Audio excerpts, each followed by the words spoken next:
Hi, I'm Lorenzo. Nice to meet you. You can call me Lore. You can call me the linguist in any way, because linguism refers now to how you understand language. On this channel, therefore, I want to help you be the best version of yourself by controlling how your mind understands words and changing that one word at a time, or a few words per video. That is a real superpower. Because if you can control how your mind thinks of certain words, that means that you can influence how you respond next time you are in an emotional state. Let me walk you through how this exactly works.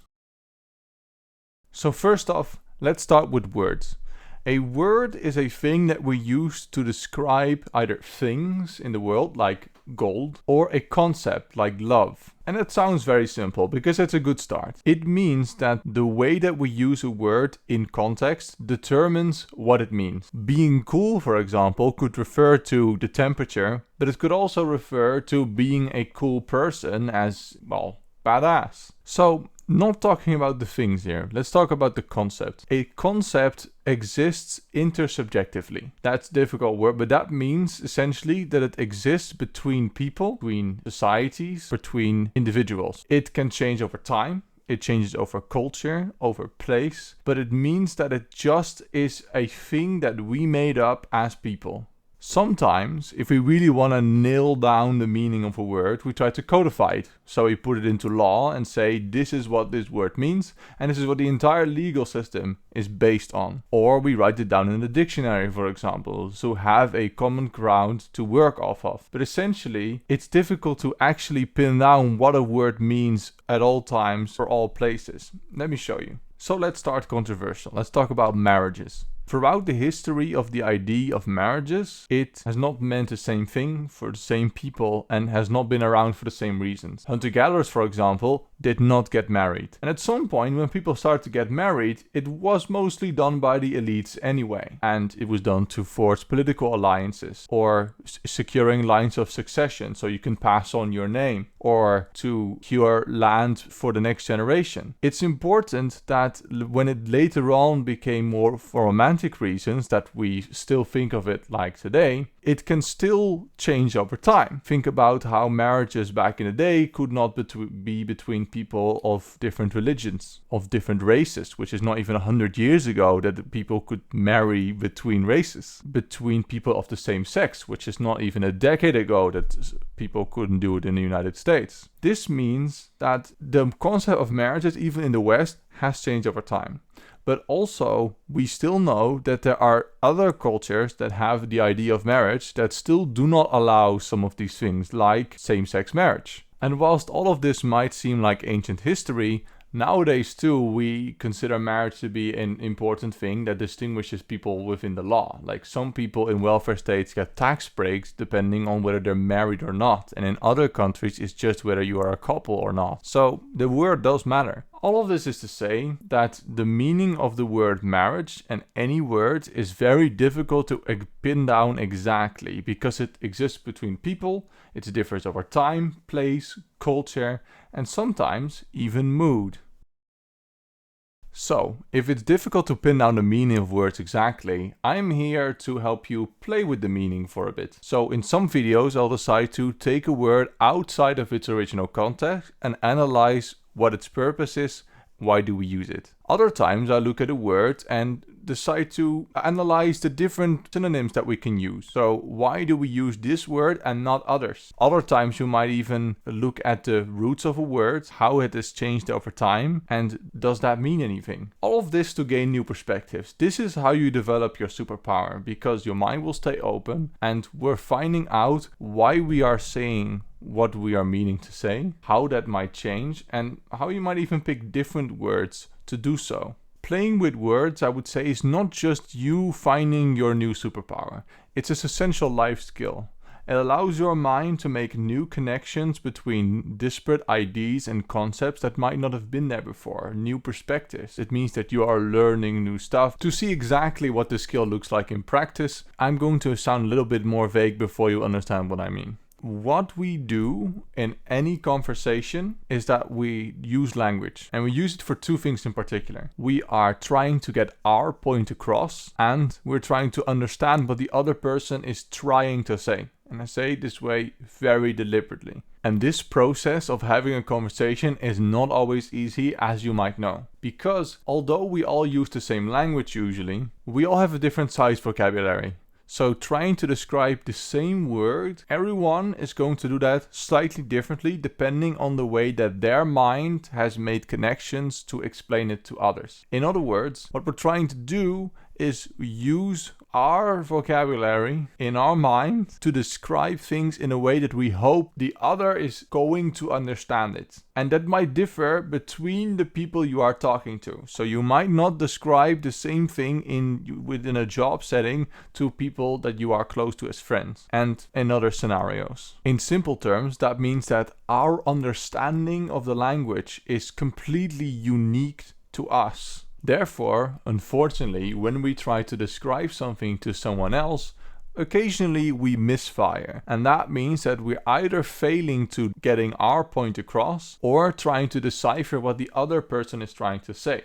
And that leads to a miscommunication, which can be very frustrating. A simple way that we often miscommunicate is that we use terms that the other person does not understand to make our point. For example, we use too difficult language to describe something that someone else might not ring a bell in their minds, like, oh, that is what you mean. And this is especially difficult to spot that we're miscommunicating if we are ostensibly talking about the same thing and we think that we're talking about the same thing. A very good example is the idea of being loving. So what do you consider to be someone that is loving? One person might think that includes having public displays of affection, like touching each other's hands or making out in public. There's the spectrum here. But their partner might have a different opinion about what it means to be loving. So when they think it does not include public displays of affection because they are very uncomfortable with that, that means that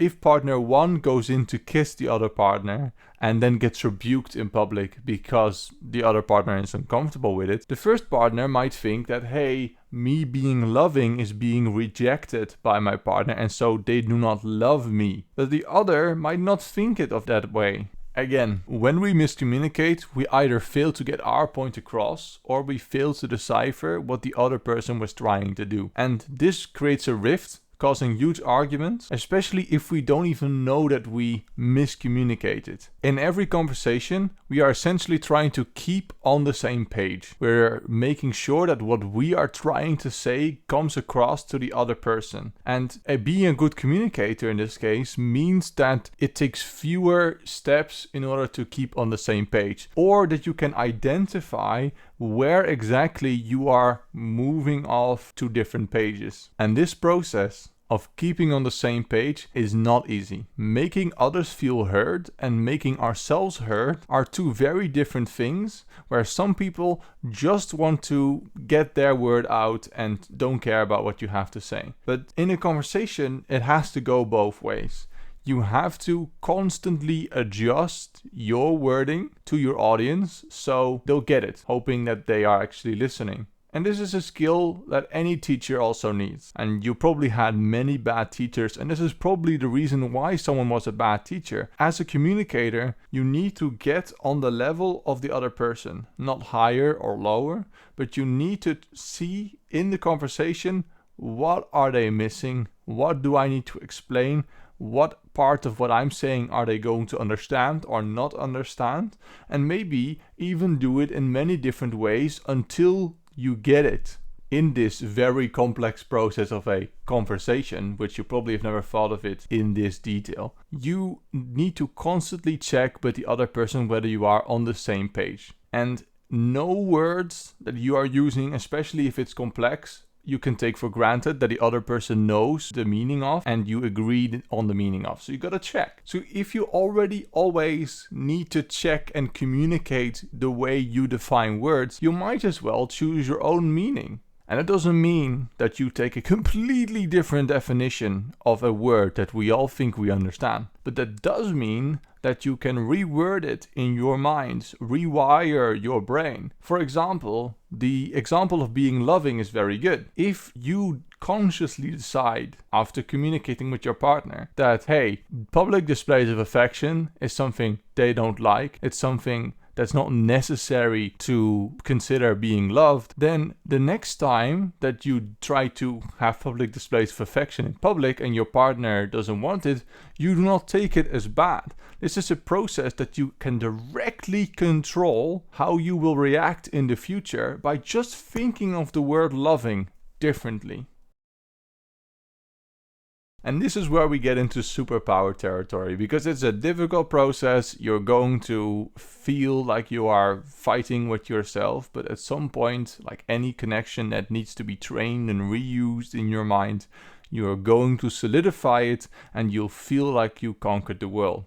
Because you can control how you react to stuff if your mind associates words differently. It means that you also have an open mind and make new connections, allowing you to better communicate with others in the future and keeping your mind sharp. And being sharp means that you can play with words yourself a bit better, understand what the words mean in different contexts, and will make you more witty with humor. So I actually also am trying to tell you, you'll be a lot more funny if you know how to play with these words. On this channel, therefore, my mission is not to tell you things that you already agree with. Not even to always make a point, because I do not always make a point. I just want to take you on a little tour of the words that we all take for granted, think of them slightly differently, play with them, have a conversation about them, and maybe we'll all learn something. Because I want to find out, like again, intersubjectively, what you consider it to be that way, and why you think that's better or not.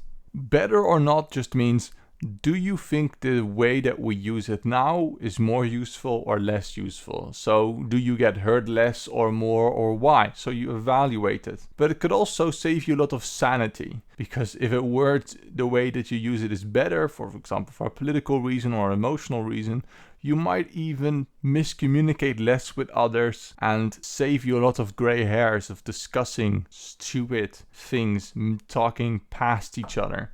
And that's a good ending to this. As a resident autistic person, my mind already does all of this on a daily basis. So I've got lots of ideas and I will always be able to continue. Talking about this is very small, but it can lead you to very neat moments of realizing different things and having very interesting conversations with people. Maybe now, hopefully with this channel, seeing the world through my eyes might actually be somewhat useful. So if you want to stick around for the journey and look at for all the words that we're going to tackle, current events, whenever it's useful or interesting, leave a comment, engage, because after all, if a word exists intersubjectively, that means that it is important how you understand it as well, and we'll go from there. So that's the intro. I hope you will stick around for the journey. I've got a playlist ready for the first few videos to talk about the different concepts in the different ways that I've talked about. Hopefully you'll find something that you like. Give me all the suggestions that you like, any feedback. We're gradually trying to get better at this. And maybe I'll see you on the next video, or on TikTok, or on Instagram, anything that I'm going to try to do for you. And please stick around.